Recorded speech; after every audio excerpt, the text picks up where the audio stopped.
Brokk and I am here to tell you about surveys. Surveys are a very powerful tool to communicate certain numbers to the populace. It could be anything from the demographics of the United States of America, cash flow in a company, um, the gender ratio or the sex ratio of a certain location, to what the most popular pet is in the average household in America.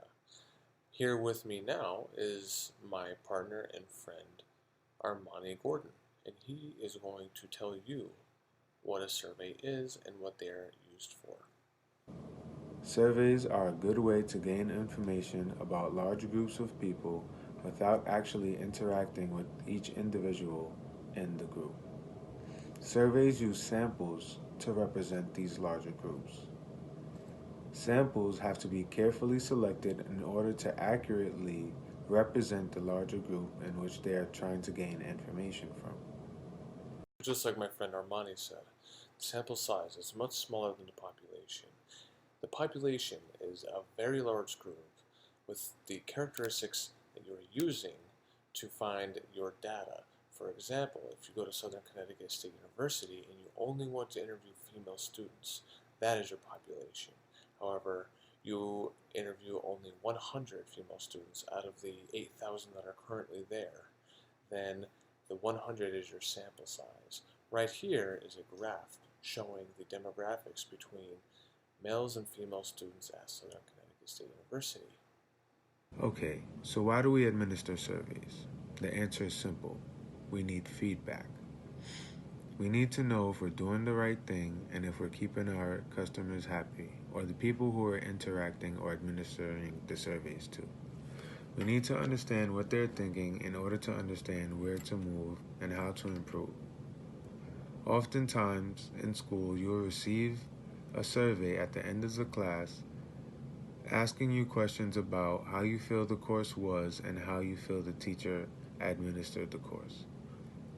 A lot of times, surveys are just needed for feedback in general, not just customer satisfaction or any specific area.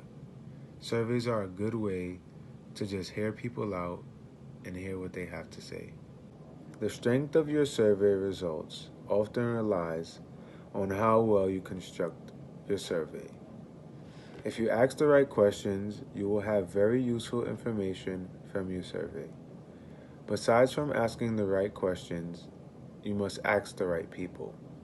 If you ask the wrong people, you will have invalid information. The information will not represent the sample and it will not be a useful survey.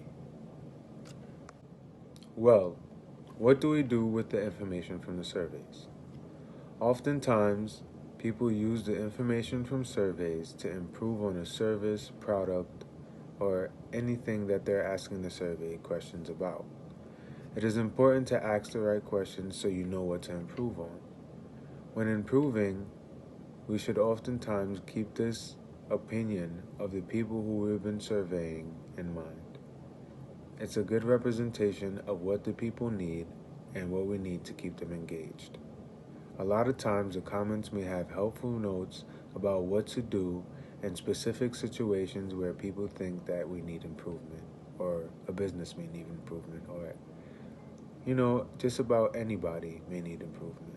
So, just like Armani said, the purpose of surveying is very, very important.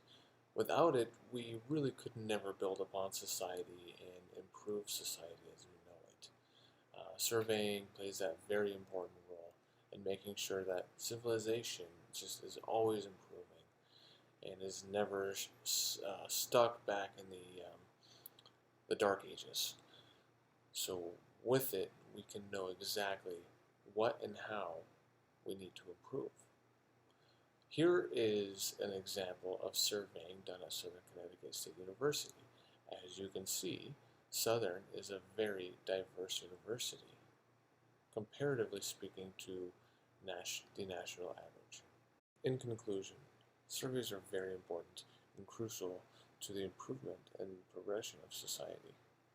Without them, society simply could not improve. If you are ever approached by someone taking a survey, don't just automatically dismiss them. See what it is about. If it is worth your time, go ahead and take it. You could be a part of a great system.